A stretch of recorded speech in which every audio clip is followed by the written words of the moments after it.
exciting episode of Sandusky, Ohio Parkbench. I'm your host, Steve Ham. I'm also a realtor with Remax Quality Realty here in Sandusky, Ohio. I'll get into more how you can be part of this exciting series later on, because there's been a lot of great interviews so far. But today my special guest is Dr. James Rumbarger. He's a doctor of dental surgery here in Sandusky, and I know him fairly well since he is our family dentist as well. I moved here a little over, probably about close to now 11 years, and he's been my dentist ever since, and I know he's been my wife and stepdaughter's dentist for quite a long time as well, so kind of a family thing there. But I was introduced him to this Parkbench interview series a few times, and finally he kind of caved and said, okay, fine, I'll do it. So I do appreciate you stopping by for coming and chatting with us. So Dr. Rumbarger, if you can, kind of tell everyone a little bit about yourself, you know, where you grew up and kind of family life and whatever else goes on with that. I grew up in Fairview Park, Ohio, so that's west side of Cleveland. Okay. My whole life, went high school there, graduated from Fairview High School, went to Bowling Green for 4 years. That's where I met my wife. Okay. We met our fourth year. Then went to Ohio State for 4 years for dental school. Okay. I graduated in '96. Okay. And right away, you kind of go through a process, but there was a practice up here that needed an associate, so we came up and liked it, and we moved here pretty fast, so 1996. So been here ever since. And, Okay. So what kind of got you interested in doing dental work? you know, it was, I went to Bowling Green and didn't, like a lot of people, you don't know what you're gonna do, but Okay. my uncle, he's kind of a young uncle, he's 13 years older than me, not a ton older, but he's a dentist. He was a dentist, and he always said, hey, why don't you come shadow, see what I do, because he really liked his job, and he wasn't a dentist that long by then, and I said, nah, I'm good, I'm just gonna go into business or whatever. I didn't know what I was gonna do, but he said, no, really just come down and see. Mm-hmm. And I loved it. I liked what he did, but I also liked that he went home at 5. You know, he had a regular life, because my dad was a salesman. He's gone all the time. Yeah. And so he's like, yeah, I mean, you have a lot of freedom, and if you're self-employed, you can make hours and stuff. And I was like, well, that sounds pretty good. So, Yeah. but I really liked the whole setup of the using your hands and Okay. Yeah. talking to people all day. You know, it's just kind of a nice thing. So Okay. I went for it. I switched from business to biology, and that was it. Wow. Now, did you find that the schooling for dentistry was a little bit tougher than maybe what you expected, or? It's tough, but by the time I got through undergrad, you know, you could keep hearing you've got to do well. You're this and that, you know. Yeah. So you kind of know it's just by talking to people and going through interviews and stuff that it's challenging. So Sure.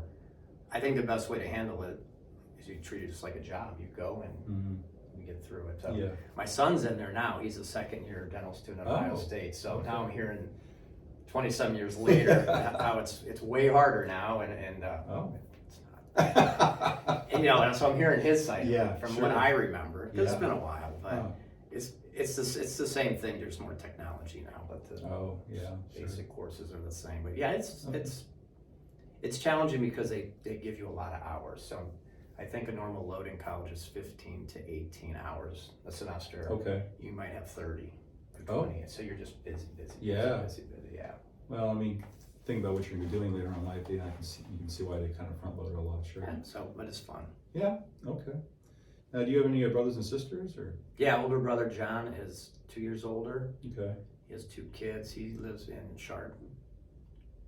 And younger brother Jeff's 3.5 years younger, and he has 3 kids. And he's over north there, up by Concord Township, kind of Far East Side Snow Belt. Okay. What do they do? Younger one's in computers. Oh. Basically, he has a business where he'll go out and help you set up your computers or fix problems or manage software. And my older brother, he builds truck washes and car Truck wash? Really? Yeah, like for dealerships or all over the world, right? Really, yeah. I didn't know there was a separate job or skill set. I didn't really either. Wow. I'm like, I've asked him when he first time, like, what do you do? He actually he did one at Matthews. No kidding. And I'm like, what are you doing there? Yeah. It's like, I'm putting in I think that was a car wash, but yeah. and he builds the components for them. Really? Yeah, so That's pretty impressive. Yeah. Sounds like your whole family's kind of like to works with their hands type of deal in business. Yeah, So pretty much. yeah, that's a good thing though. And your mom and dad? They live in North Ridgeville now, and Okay. they're doing great. My dad's 86, and my Oh, mom's nice. 83, 84. Wow. And what did he do? He's a tool and die salesman or rep. So Oh. a lot of industry's gone now, but he Yeah. would go and sell these little punches and dies to Yeah. punch out parts for all kinds of industries. So he was traveling a lot. Yeah. Okay. Not always, but Yeah. in and out a lot. And my mom was a teacher, and Okay. then stay at home, and then back as a teacher after we got into college. What subjects did she teach? She's reading. Oh. She was reading Okay. and reading, tutoring. I don't know. That's like the reading lady. Okay. Whatever that. What grade levels did she teach? She was at. It was 1 through 8. Oh. She was at St. Angela's, a local Catholic school in Fairview Park, Okay. for a bunch of years. I think that's 1 through 8. All right, or 7. I don't know. Okay. I'm sure she enjoyed that, huh? She liked it. Yeah. Yeah. She liked doing that. Yeah, that's good. Yeah, cool. So they're good. Yeah, they're not too far. They're right in the middle of all of us because I'm way over here in the Yeah. east side. Yeah. So it's kind of perfect. Yeah, sure. Absolutely. Okay. So, so about the whole dentistry thing. So I understand how you got into it, interested with it and stuff. So once you graduated, can you talk us through, how that whole process works from when you graduate, from college and then you start doing the dentistry? I mean, like how much practice did you have to get to where you are today, basically? Well, kind of how it works, and you don't have to do like everyone hears about residencies and stuff for Yeah. medical students. In dental school, after your second year, it's year round. That second summer, you get handed some patients. They're just part of the Ohio State dental clinic. Okay. And you start managing this small caseload. And it might be a filling, it might be something that they might need, and you start getting new patients. But they have quite a huge practice there. Really? And so you get patients, and you can bring friends in and stuff and do Oh. procedures, but you have to do so many fillings, so many dentures, so many this and that. So you start figuring out, how do I get through all this by the end of year 4? And they help you do those things too. But So you kind of already know how to do that, but by the time you get to that point, essentially, or okay. yeah, because the first 2 years in the pits, which is the basement, and you're working on fake Oh, okay. teeth and jaws. Okay. Called typodonts. So Okay. So you're kind of really excited to transfer Right. over. So you start assisting first, and then you get there. I don't know. Okay. It's really cool. Okay. But you can leave, like I didn't go right into practice, or you can do a residency, which is usually at a hospital, Okay. in an ER, Okay. or at a college, helping Yeah. do things if you don't want to get right out. Oh, okay. So it's kind of scary a little bit. Yeah, think, I bet. After that. How did you feel about when transitioning from the fakes to the real people? I was excited. I felt like they get you out of there confident. Like I was very sure I could Okay. do things. I Yeah. just didn't know how it worked in real life. Okay. How does the practice work? Yeah. I didn't know a lot of things till I got here Okay. and started seeing how things really work. Ordering employees, all those things you don't Yeah. really. They try to tell you in a couple lectures, but it's hard to know what goes So on. you consider yourself the office manager at where you work then, or? Well, I do a lot, but I kind of think I do it in the we kind of all do it really. Okay. We don't really have I do payroll Oh, really? because I don't mind doing that. I do it through QuickBooks, but Okay.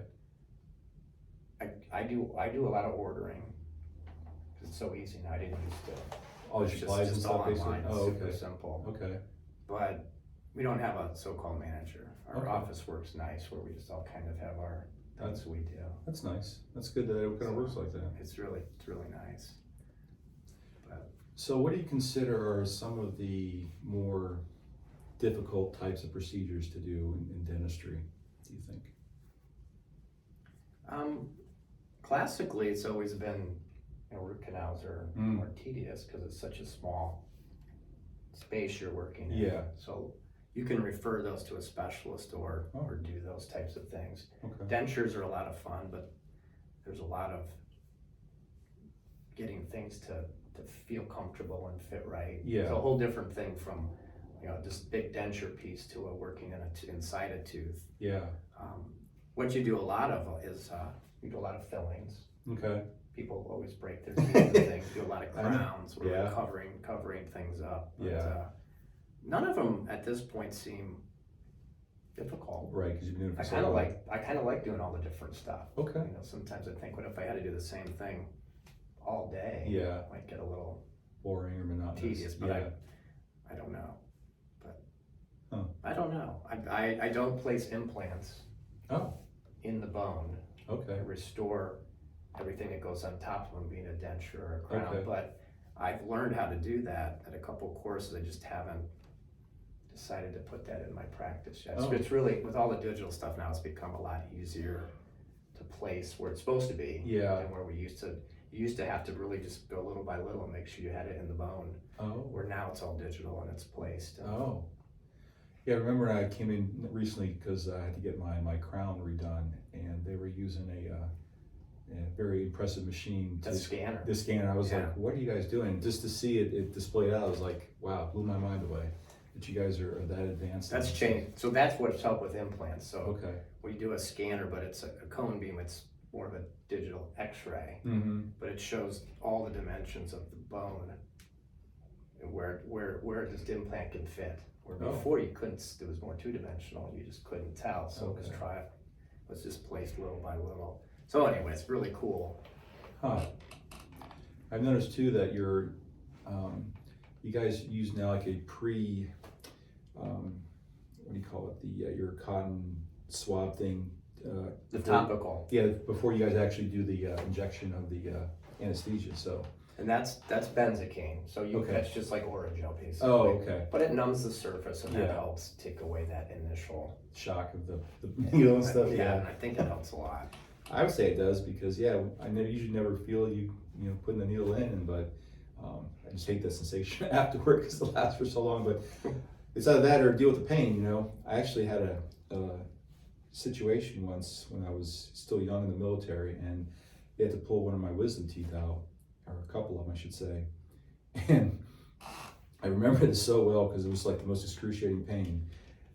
They numbed up the wrong area, the wrong tooth, basically.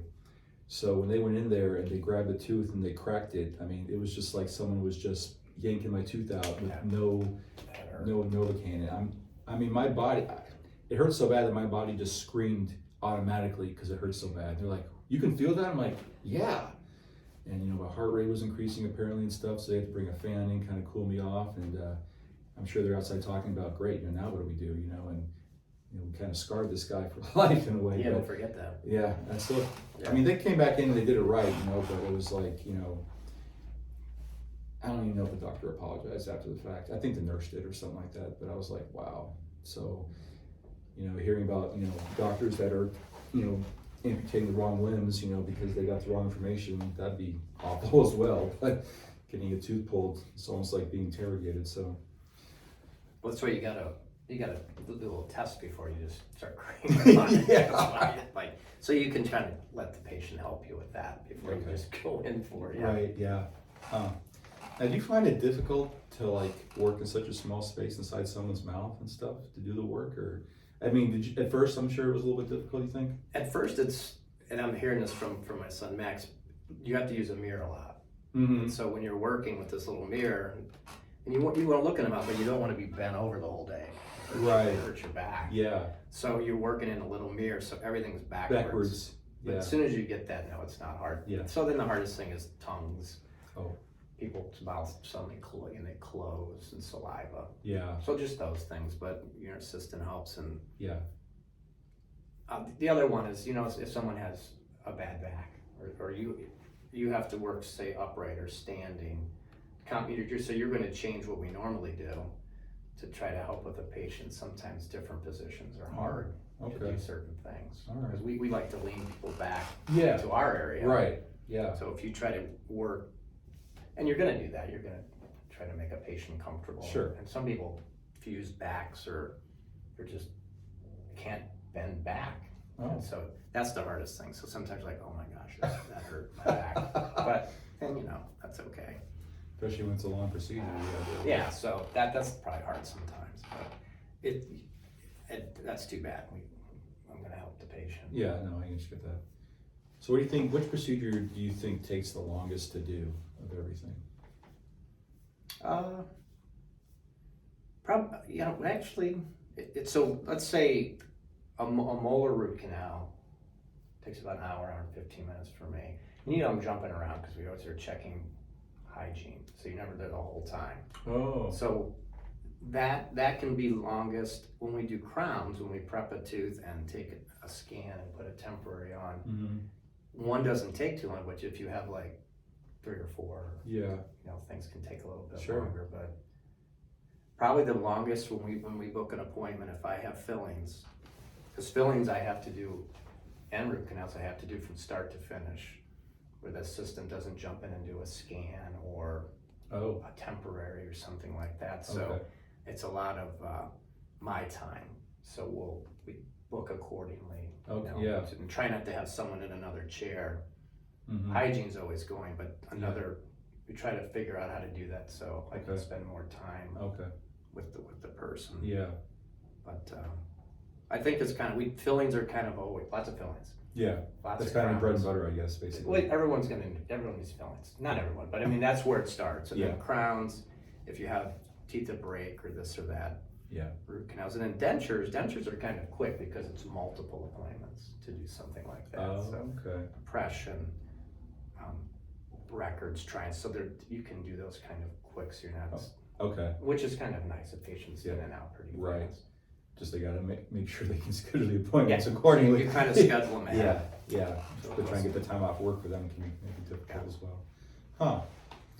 Now, when COVID hit, how bad did that affect your business? But in Ohio, we had to close. Oh. For just over 2 months. Okay. Mandatory. So that was kind of shocking. Huh. We got the word from Governor DeWine. Yeah. So we were working, we had to shut down. And so we're like, what do we do? And we didn't know it was a week or a month. They didn't tell you? At first, they didn't know. No one knew. Okay. So we closed, and we didn't even know if we could go in for emergencies.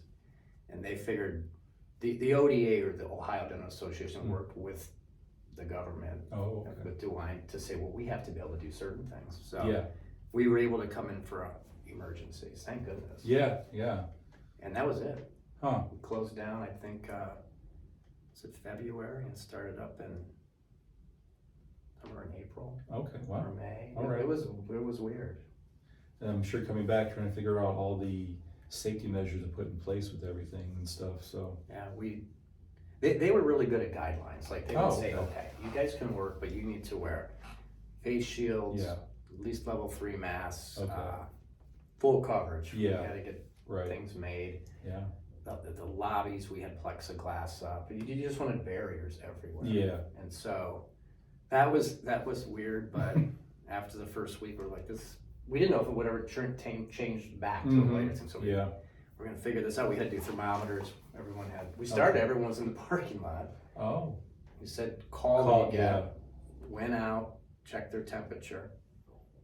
And then we started letting one person, because that was not working so well, especially when it was raining or terrible out. So people would come in one at a time. It was, and then we did one at a time for a long time. Okay. But at least they would come in. Yeah. And we'd get them out, and the next person could come. So that room was either in a room or the lobby alone. Okay. And then we put, we have HEPA filters in each room now. We have those still. Just different things we started doing, which were kind of, I think, good. Yeah, sure. So. Yeah. Wow. That was weird. I just was looking, I saw they had thermometers. We check everyone. Yeah. But we don't do that anymore. No. I think in a way people feel COVID's kind of gone off by the wayside, and return to normal life now to whatever extent possible. So, but now I do notice. Now, did your appointment calendar, was it ever as backed up like it is now? Or so hard to get an appointment where it's almost like weeks or months ahead now? Was it ever like that? When I started it pre-COVID, I thought. My wife's involved in the practice 2 days a week since COVID. Mm-hmm. And she thinks it's gotten busier. Oh.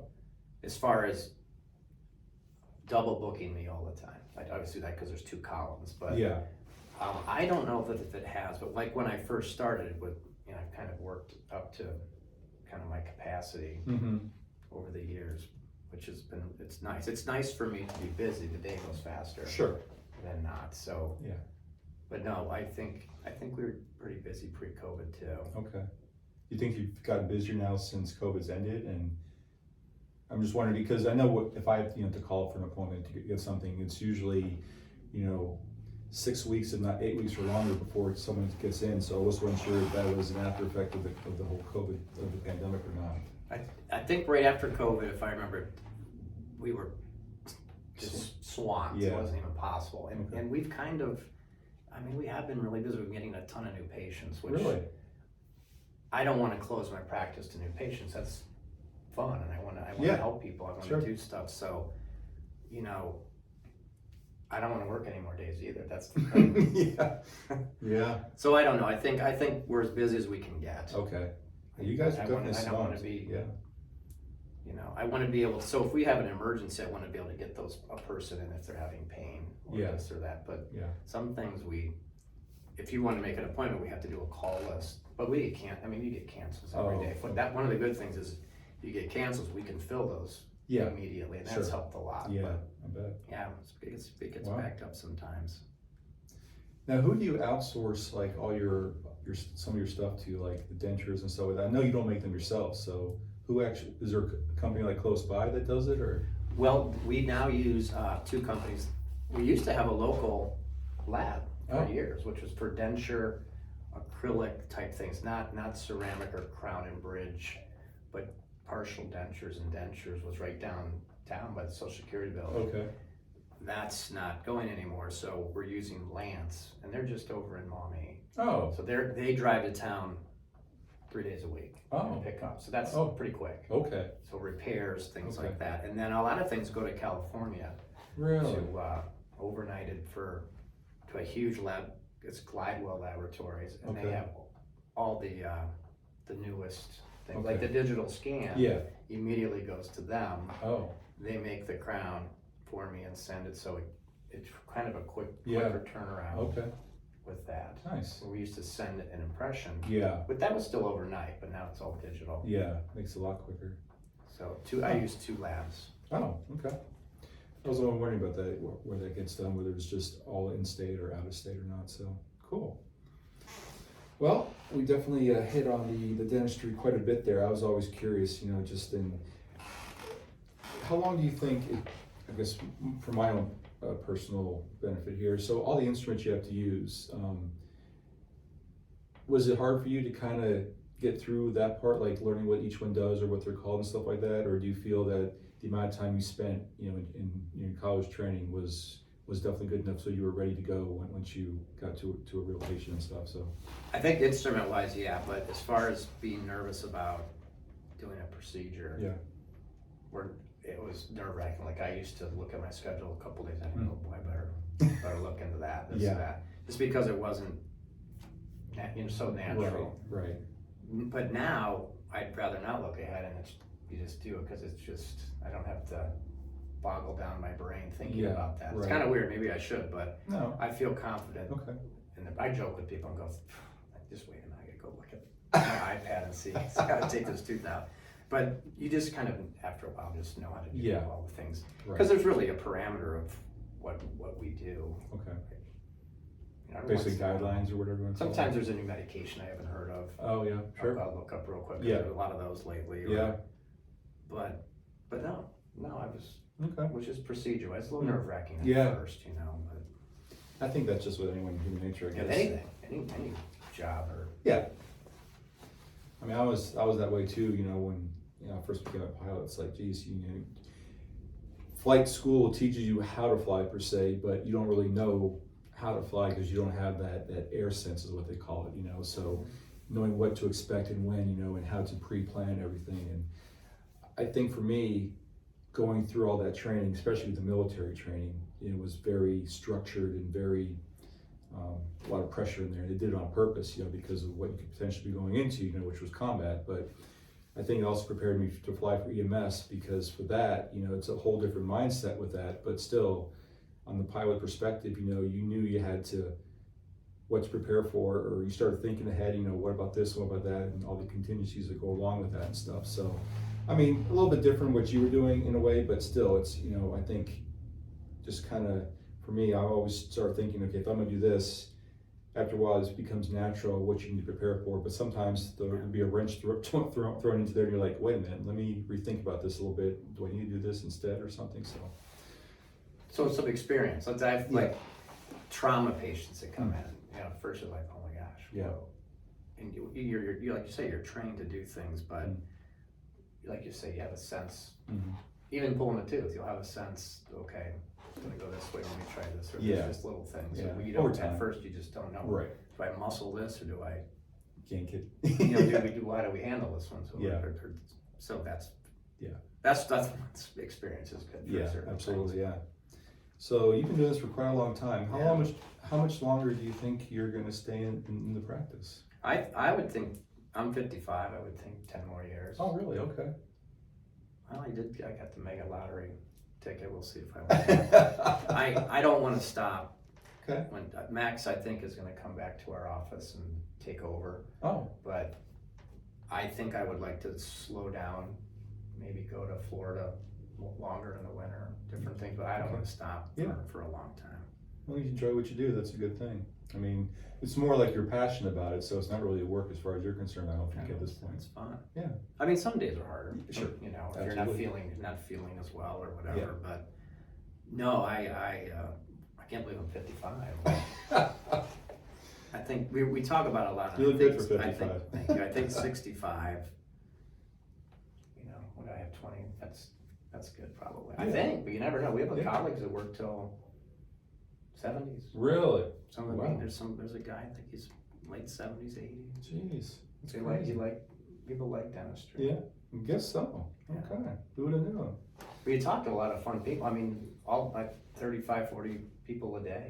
That's fun. Yeah, hearing different people's life stories, what's going on and a lot of stuff. fun. Yeah, sure, absolutely. Kind of in the same way with real estate. I mean, we talk to someone and you kind of get to know them a little bit, see what their life's about, and you know what they do, and it's always cool to hear that kind of stuff. So, you grew up in the area, or you've been here for quite a bit. So, they've done a lot of improvements in the area recently, especially the downtown area. So, what are some of your favorite places to go to around here, restaurant-wise or entertainment-wise and stuff? Well, probably number one right now is Berardi's. Okay. We're there a lot. Okay. A lot of lunches. We actually live in Catawba. Okay. Because when we moved here, it was in October. It's kind of weird when I started. And it was starting winter season. And there were people will rent places on the lake over there for the winter. And we found a place. They're called the Bird. We call them a Bird's Nest, but they're on stilts right in Portland, kind of by Big Boy. Okay. And we rented for 6 months. And in the meantime, of course, we're looking around. My wife was in sales, so she was gone a lot. She used to sell Yellow Pages for then GT, now Verizon. But a lot of time to look around. We over here looked around, but we ended up moving up the road to Catawba. So we never ended up moving here. We're just always over here. Yeah. But eating wise, we switch around a lot. So Berardi's is your main. Any other? Pancake House we go. Yeah. Panera. I'd like to go down to what's called the Landmark. Is it? Oh, yeah. I haven't been there in a little while. Yeah, We used to go there all the time. All right. We don't go it's far. Landmark. We don't go too far usually, just because Soba. We go to Soba sometimes. All right. As far as dinners go, we don't come in. We get to go sometimes from like Olive Garden. Okay. Samurai. Yeah. Samurai. That's a hit with us a lot of times. Bay Harbor. Oh, we yeah. love, and that's where I have my Christmas parties. We absolutely love it there. But so you're a fan of Cedar Point then? yeah, love Cedar Point. You still Don't get there. We used to go there all the time. I haven't gone in a couple of years. Yeah, we haven't either. Just go eat over there. Yeah. I know they got a new what do you call it, Dragster 2.0 coming out, I guess, next year, and unfortunately with what happened with that previously, I mean, I'm surprised they're actually going to open it up again. But I mean, hopefully it's going to be safe, which I'm sure they're going to make sure it is. So that was kind of terrible when that happened. So Hard to believe. yeah, I know. I was scared to death when I rode that thing the first time, and I tell people, even though I was a pilot, I am still scared of heights. And they're like, how can that be? They don't understand that, And I have to explain to everyone that, well, one, I'm strapped in to a machine that is enclosed and I'm in control of what it does, basically. So I'm fine with that. But with a roller coaster, yeah, you're strapped in, but with that one in particular, all you have is a lap belt and then the bar that comes down over your legs. And that's it, that's all it's holding you in. And you see how it just kind of shoots you out like you're on an aircraft carrier and straight up vertical and goes around and comes back down. It lasts about 28 seconds roughly, but sometimes if the people don't weigh enough, sometimes that thing comes right back down again. They gotta try it again. I'm like, oh heck no, I'm not doing that. I think I did it once. Like that? Oh, you did it No, once? I never went. I went on it once. I yeah. think we used to go over and get in the park early or stay late. Oh. We would stay the night. Oh. That was fun, but I think I only did that once because the lines were too long. Yeah, they're always on. Yeah, I was white as a ghost when I got in that car, and my wife looked at me. She goes, "Are you okay?" I'm like, "No, I'm not." I was scared to death, and I mean, after it was done, it wasn't that bad, but it's just that I was afraid of falling out, which obviously you're more likely not going to do. But I didn't. If there were been to make a shoulder strap as well or something, shoulder harness, I would have been fine. But the fact that it didn't, yeah, that just I'm like whatever. So you used to ride a lot of roller coasters when you were younger then, or? We would come up to Cedar Point from Okay. Fairview Park. Okay. I think it was $20 or less to get in. Okay. And it wasn't far really. Yeah. About 50 minutes, but we came all the time. Yeah. People still do. It's still a big tourist attraction in the summer, so. But they have improved downtown quite a bit. I mean, sure you've noticed that amazing, lately, isn't it? Though, I tell everyone about how they've improved the pier area and stuff. Jefferson Street Pier. We'll go Jackson from Street Pier, Berardi's. excuse me. We'll go from Berardi's, cut straight down because we get out. They're pretty fast over there. We eat. We have an hour for lunch, and we like Thursday. We just took a tour yesterday around town and nosed around a little bit. Yeah, it's pretty awesome. Yeah, we went out on the good time. Okay. The football game we've gone the last few years. Okay. I can't believe it actually. The State Theater looks really good. Doesn't it though? And they're going to build a hotel, I understand, right? Yeah, right I believe there. so. Yeah. Pretty I mean, cool. yeah, you walk around there and it's just amazing. I mean, I tell people that you don't feel scared to walk down there any time of the day. Basically, it's just it's very inviting. And I try to refer to Sandusky as the small town with big city amenities all the time. You can go to Cleveland for your big sporting activities or Toledo, for that matter as well. But everything you want is pretty much right here, and you can get to anywhere driving within 10 or 15 minutes at any time given of day. We went axe throwing. Oh yeah, That was a blast. Was it? Then in that place we went down, and there's a really cool pub right down a level there. I don't remember the name of it. It was just last winter, but I was like, wow, this is cool. Like I haven't really even explored a lot of the things. Yeah, there's just so much there. There's just because lunch is quick and we don't always eat dinner here. Yeah, I get that. Yeah, no, there's a lot of stuff. I mean, they've opened up, a lot of new restaurants on the main drag there, and probably more coming in. And I mean, here I can, when I talk to Dale sometimes, he kind of clues me in sometimes of, what may be coming in, or even my stepdaughters always hear about that stuff. Did you hear that this restaurant's coming? I'm like, no, I didn't hear that. And yeah, it's just everything's popping up here, and it's just become a really big franchise destination. It seems like for the most part. Pretty awesome. My wife even dragged me to Home Goods. Is that Yeah. Yeah, It took place at Bed Bath & Beyond. So what do you like to do in your off time when you're not messing with people's teeth? We try to walk every day. My wife and I are walkers now since COVID. Try to get outside. My son makes fun of me because it's not really a workout, but I feel like it's working out. You're exercising. Try to keep active. Sure. We're big fishermen, so really not as much lake. I just got rid of my boat here, but saltwater. Oh. So we got a lot of walleye and perch, but we go down to Florida a couple times a year. Okay. We have take everything with us. We have bazookas full of poles, suitcases full of reels, and wow. nets and things, and then we rent a boat and we fish in the Keys all the time.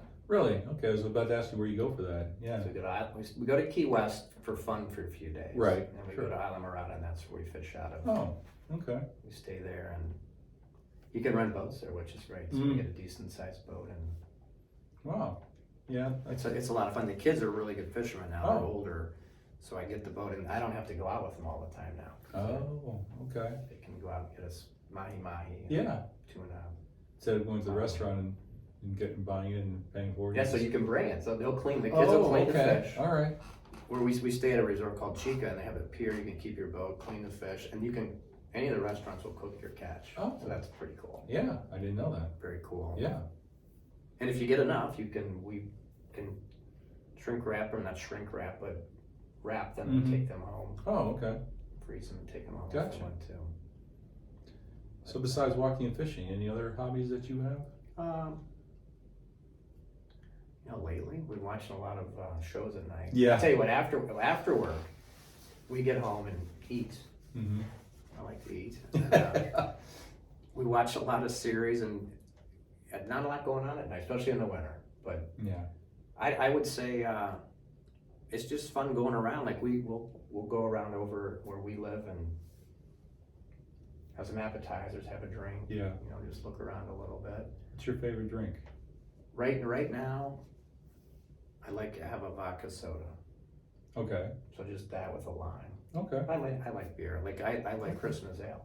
Okay. That's been good now. All right. But So you're not a big liquor drinker per se, or? just have usually just vodka. Okay. Because I feel it's light. Yeah. My family all drinks bourbon. I Oh. prefer vodka right now. But Okay. I kind of like a good vodka and cranberry once in a while. That's kind of my friends drink a lot. Splash of cranberry. Yeah. In there. kind of takes the edge off a little bit. I think we travel. We like to travel a lot. Oh, okay. Like where? Where do you like to go to? Like my wife and I just went down to Palm Beach for the weekend. Like we do Delta Okay. a lot, so we get Delta points and stuff. Oh, And, okay. we had a free flight, and we got to go, or it was going to expire. So we've fortunately been enough to go to Europe a lot. Really? Greece, Italy, Oh. Spain. What's Florida's our favorite though. Is it? I can tell. What's your favorite country you visited so far? Well, we probably just now Greece. I really like the Did you? islands in Greece. Okay. Greece, yeah. But Italy is really cool. I would say those are my two Okay. funnest areas there. It's kind of, I like warmer too. So Yeah. you get up in Spain, Portugal, Yeah. London, England, Yeah. just a little Chillier. climate's more like this. Yeah. It So seems. Germany not so much then, or? Well, I've never been there yet. Oh, okay. We're saving inner Europe for maybe riverboat cruises and Oh. stuff, but we're kind of holding off to a little older Sure. to Okay. do those. So, Yeah. Oh. but we used to snow ski a lot, Oh. but now that my kids, we did it, and then our kids did it. And Yeah. now suddenly it's like Not so much. things have changed Yeah. a little bit lately. I would love to learn how to snow ski, but I don't think my knees would allow me to do it for very long or very well. If you have bad knees, it's yeah. hard. Yeah, I'm sure. Snowboarding, used to snowboard. Yeah. I mean, I think we still could, but we just really haven't. If we have a break, we have a week, we're gonna go to warm instead of cold. Yeah. Or even a weekend now. So Oh, because our yeah. friends are like, why don't we go? I'm like, well, Yeah. I think we're gonna go to a beach Do you? or the ocean. So you like to fly Delta? They've been pretty good with you guys. You guys don't really have any issues with them with flights getting canceled or changed? Or... It's been the best for us. Really? Okay. Even out of we just went out of Cleveland. You have to usually through Cleveland you have to connect, so Yeah. to Atlanta or something. Yeah. But that's not bad. But out of Detroit you get direct. Oh. Everywhere. Detroit takes me like an hour and 15 minutes to get to. It's not that far. Yeah, we go out of Detroit sometimes too for our trips, just because love she Delta. likes to shop around for the best airfares. We're not dedicated to just one airline. I mean, we used to do Spirit a lot, but not so much anymore because she didn't like either the prices or where they. We did Spirit for years. Yeah, And then we did Frontier. we done Frontier too. Yeah. And I did a couple Deltas. And the big draw for me was the TVs at every seat. Yeah. I can catch up on my movies, but we've been trying to do Delta. My kids are going to Phoenix and they're taking a Frontier flight because it's a better deal a lot of times. Yeah. But She just likes to shop around. But you mentioned you're into a lot of different series now. I'm assuming that's Netflix series and stuff. right now it's Which one's your favorite now? right now we're watching Vikings on Oh, really? Prime Video, and it's kind of an older series. Yeah, but I there's remember starting to watch that myself. We're in the second, or we just started the third season. There's Yeah. 7, I think. What'd you think of it? But I like it. Yeah. But we watched Game of Thrones. We're kind of behind. But you try I'm way behind on that. God. Reacher. How do you like that? That's good. Now there's a second season. My I son hear. just said, so I gotta watch that. I liked Reacher. We were at a Christmas party just the other day, and one of my wife's cousin's husband, I guess, he mentioned that the show was pretty good and I should watch it. So that's why we mentioned. I'm like, oh wow! And I've seen some of the big previews. They're kind of pushing it hard now. So, what else? There's so many of them. Oh my gosh! But a lot of them have been like this Viking old thing, which is kind of interesting. Yeah. We've probably watched 20 or 30 of them. Wow. I never can remember the names of them. It's all right. So you're big into the series stuff on Netflix, essentially. Well, you get on the couch. Yeah. We talk. It's a good, and then we watch our show, and then good night. You ever watch any like reality shows or no? Well, The Voice.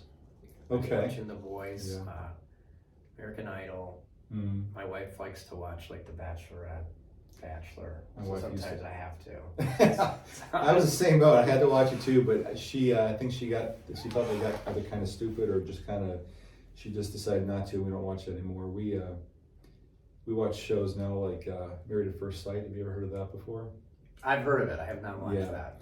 We started watching that, I think, starting on season 3, and so obviously the premise is they don't see each other until they're actually at the altar for the first time. That's when they meet their spouse, and then they have 8 weeks to decide if they want to stay with them or not. So, oh my gosh. Yeah, it gets interesting, but I don't think that the experiment works out as well as they want to. I think a lot of times only like half or maybe less than half of the couples actually stay together or actually keep going on. So it's just a lot of different personalities, but I'm not even sure how much of it, is like scripted or unscripted and stuff like that behind the scenes. So, but there's that, and then there's 2 other shows that we like to watch. Is like either Love During Lockup and Life After Lockup. You ever heard of those 2 before?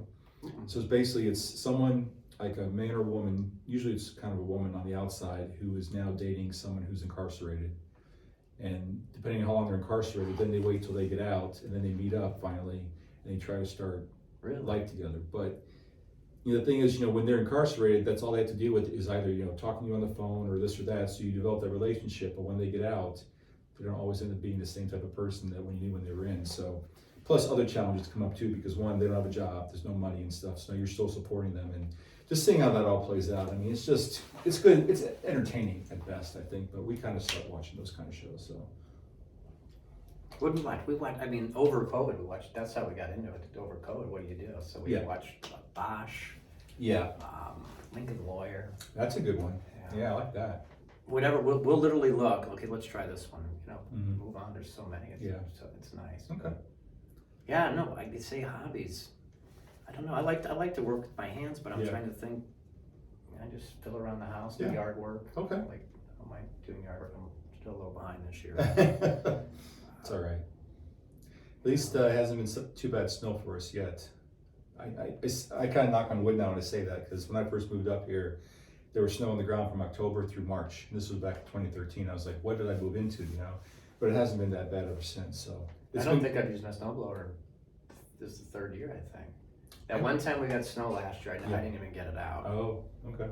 I shoveled real quick. Yeah, it's been weird. Yeah, I mean, fortunately it has, but unless you live, either in between here and Cleveland where the snow belt comes in, or Cleveland itself gets hit a lot, but we kind of seem to miss it a lot, which is kind of good.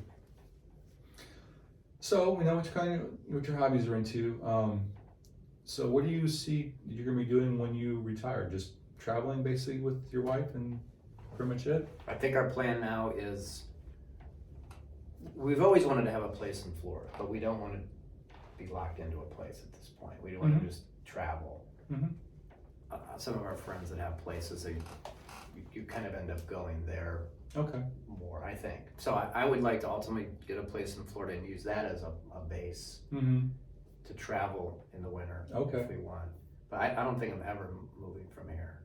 I always have a house here. I love it here. But I'd like to be a snowbird, I guess is what they call it. Yeah. But not yet, It's gonna be a start on. But can't wait to be able to have more warm weather. My wife's dad is in Vero Beach, Florida, Okay. and they've been going down. My mother-in-law passed like 10 years ago, but he's been going down since he was 50. He's a teacher. Okay. And it's pretty cool. Like, Yeah. they get excited to go down. Yeah. And they have their life down there, and then they come back. Yeah. I want to do that, I think. But Yeah, that's going to be a while. Yeah, up here, unfortunately, winters is kind of, you feel just locked into your house at times because there really nothing really you can do outside. I mean, unless you're into some outdoor activities, you know, like bobsledding or whatever else that they have around here. But other than that, I mean, I'm definitely not into frozen lake fishing myself, so you won't see me doing anything like that. But, So this is a funny story. Last time the lake froze, well, it was like 5 years ago, maybe or 4.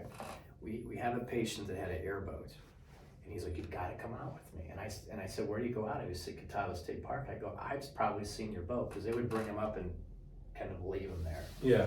if it was really frozen. Okay. And he said, "Get your stuff. I'll supply the bait. We take you out. I'll drill the holes." So I took my kids and we bought all this stuff at Cabela's. Oh, okay. Everything. Yeah. Never had ice again. Never used it. Really? The next year he had ice for 2 days, and he's like, "I'm not taking anyone out. It's not good out there." Oh. He ended up selling his boat. But Oh. I was never gonna go on a 4-wheeler. Mhm. I needed a boat. I'm a little scared to go out on the ice. Oh. But when you're on an airboat, Yeah. you know, you're off it to fish, but you're traveling on a boat, so you can break through and you're fine. Interesting. Lot safer. That's I just can't see myself sitting on the ice, just hanging a line waiting for a fish to come. I don't know. I mean, it's not so bad during like the spring and summer when you're out there doing it and stuff. I used to go out with my dad when I was younger, go fishing all the time, but then it kind of went away. I've never really been since. But yeah, to me, I don't find any much joy in that personally. Same thing as like with someone standing, you know, in a tree stand, you know, in the woods in the wintertime waiting for, you know, something to come by to shoot it or something. That's not my thing either. So I used to deer hunt it. Oh, really? We used to go to a camp in Pennsylvania, so you're up in huge mountains Okay. in the woods, and it was kind of cool to be out in nature. But Mm-hmm. usually you got to get out before it gets light, Yeah. so you got to get positioned. Yeah. It's freezing out. Right. So we did that for like 10 years with my dad. Wow. Okay. It was fun. We always did it right after Thanksgiving. That's when Okay. gun season started. And Okay. it kind of piddled away, but my kids now have friends that are hunting and stuff, Yeah, and so okay. we might start hunting again. Okay. We got a lot of you know, duck hunters, Yeah. geese hunters, Yeah. and stuff. But the deer are everywhere. But Yeah. Huh. we haven't got really into it yet again. But that's like you're saying. I don't know if I want to sit in inclement weather, and Yeah. There's a lot of things I think that when I used to do the military that I'm saying when I get out, I will never do this again or be in this position again. And there's just certain things now that I will just refuse to do or be a part of because I don't want to have that experience again. You know, I mean, the Army kind of took the fun out of camping in a way because when we went out to go camp, you know, it really wasn't fun in the Army camping. You know, there were certain rules and restrictions of what you could and couldn't do, blah, blah, blah. But I think, you know, if I was just to go out and have fun camping, you know, being in a tent, you know, with a campfire and stuff like that, I'd probably be fine. My wife would be like, well, unless we're glamping, we're not doing it. So unless it's going to an RV that's got all the amenities, we're not doing it. I'm like, okay, fine. So as you think as you get older, you kind of maybe get away from all those, the simplicities of life. You want a little more luxury, but it just depends on the individual, I think. So I have, and I'm kind of telling myself, you know, you need to revert back and do a little more. Because I used to go every night and hit some golf balls or fish more. Yeah. Lately I'm like, I'm on the couch again. Yeah. So yeah, trying to switch that around a little bit. Yeah, sure. No. It's easy to fall into kind of a groove. It is very easy to do. Yeah. There's a lot of options around here. It's really cool. There are. People don't realize that, but there are. I try to advertise that as much as I can. Well, here's one of the things. All my friends from growing up, a lot of them live still in Cleveland, and they're all the ones that are able to. They come up here, but the ones that are buying places up here or building because they want the lake and the islands. Sure. And so there's no shortage of people wanting to visit and come up, which is cool. Yeah, it's a lot of fun. Absolutely. Yeah. It's only getting better, like you say here. And it really is. I don't think people realize it, and that's why when I try to market that, you know, on Facebook and all that kind of stuff, showing, hey, it's not that bad up here. I mean, you might think it's, I mean, Well, they're like, it's not a big city, but I can't wait to get out of Columbus. I like to go, or Cleveland, but I can't wait to come back here. Yeah. It's just nice here. It really is. I mean, who would have thought? I mean, we did make the 10 best small cities. I think either in Ohio was one list we made. There's one that was about the country too. I forget which one that was in. But yeah, we made some top 10 lists. Being favorite places to go. So that's kind of cool. Some of the friends, or my son's college friends, will come up and go, "What?" Because they'll take them to the aisle and show them all the coolest things. They're like, "You live here." Yeah. You guys go to Put in Bay much at all? Or yeah. No? Do you? Put in Bay, Yeah. Kelly's. Yeah. I mean, it's so much fun. Yeah. It really is. You feel like you're in a different place. Absolutely. So, Yeah. That's a bonus, because that's not easy to find islands, No. even anywhere else on Lake Erie. Yeah. No, I agree. Have it. Yeah. Sure enough. Kind of rolled away. Well, I'll leave you with one final question, I guess. So how do you want to be remembered when you're gone? I hope as a caring person, fun-loving, Yeah. hopefully someone you want to have around, Sure. hang out with. Yeah. I don't know much. Just I hope when people think of me, they smile or something like that. Yeah. I don't want to go, "Oh, he was a real jerk." Yeah. Right. Hopefully it's the opposite. No, I think that people feel that. I mean, I know every time I go and see you for some dental work and stuff, you've always got a smile on your face and pleasant to speak with, and you're approachable. So, at least I hope I am. I think you are. I remember feeling not so much recently, but years ago, that people they would find out, "Oh, he's a dentist," and they didn't feel I was as approachable, and I don't know why, but now they do. Yeah. I feel so. Maybe it was just the way I looked. I don't know. But I'm like, this is me. I don't think you have a face that's not approachable. I don't either. I sometimes felt though that, you seem very down to earth. I think we are. Yeah.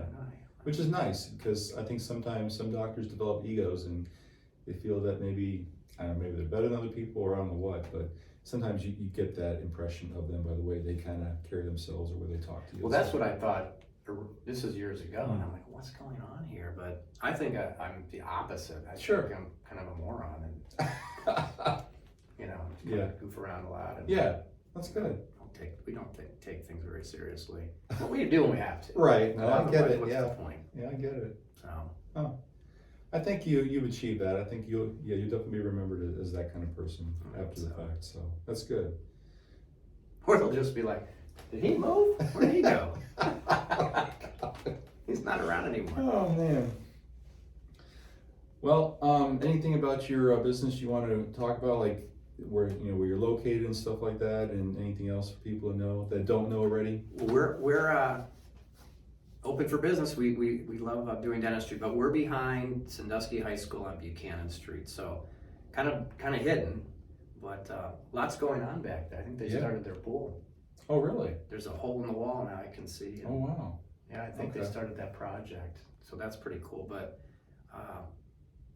we at the office are always taking new patients. I can never not do that. I love meeting new people. Yeah, that's good. People always ask, "Are you still taking patients?" But not stopping taking patients. Yeah. Ever. And what's your address there? 540 Buchanan Street. Okay. 540. And your hours of operation are? 8 to 5, Monday through Thursday. Okay. So you're off on Fridays.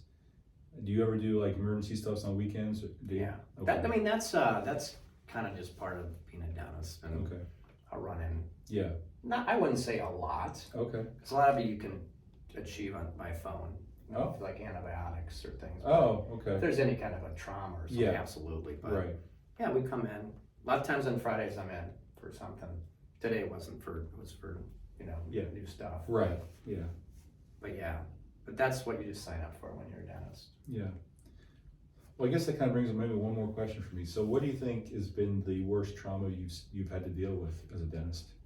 The worst was when there's been traumas. A lot of traumas they look bad, like you fall off your bike and teeth get broken and stuff. But there was one trauma where someone got hit by I believe it was a jack, but it was a big piece of steel, and it hit him in the face, but when it came right in, and I mean, he was in pretty bad shape.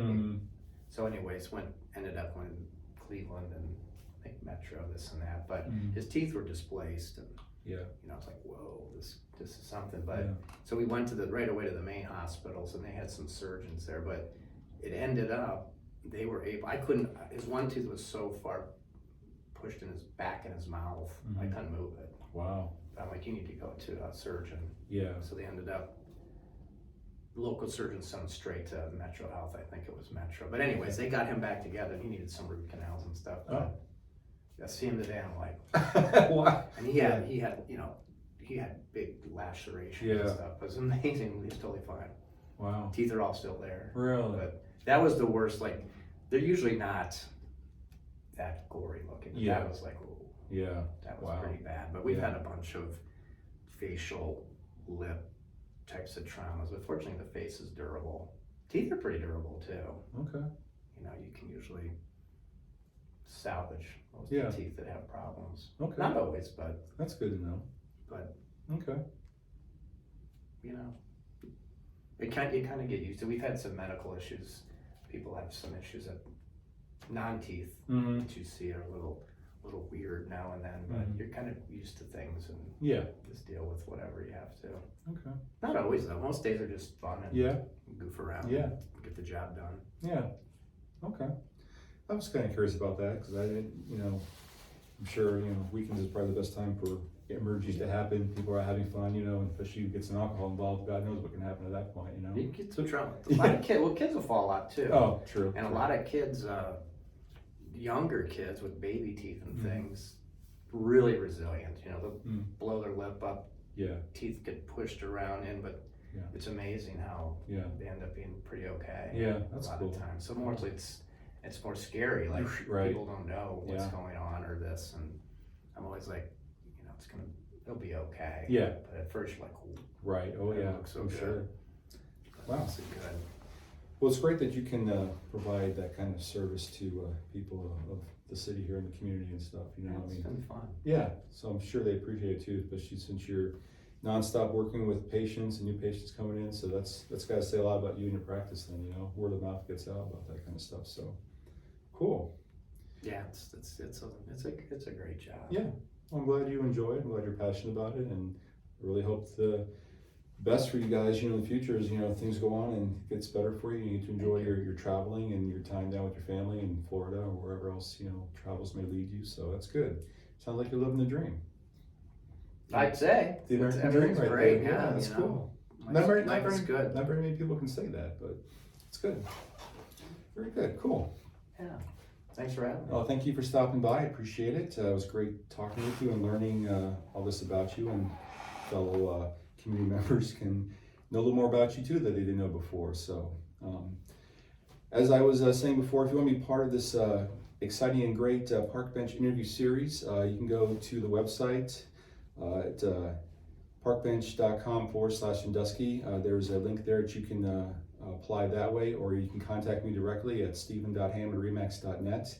I'm more than happy to answer your emails and get you booked. And basically what Parkbench does is I take cool, amazing other small business owners, community leaders, industry professionals, nonprofits, and interesting people, among others, and I interview them for free. And then I just ask in return that if you know of anyone that is in need of any real estate selling or marketing help or real estate questions, I'm more than happy to help in any of those arenas as well. I'm a very good listener. I listen to what people need and want, and I answer all your questions. I'm usually very easy to get a hold of, and I guide you through the whole entire process and make it as easy and comfortable as possible when trying to buy or sell property, which can be very disconcerting and confusing at times. And I try to take all that out as best I can.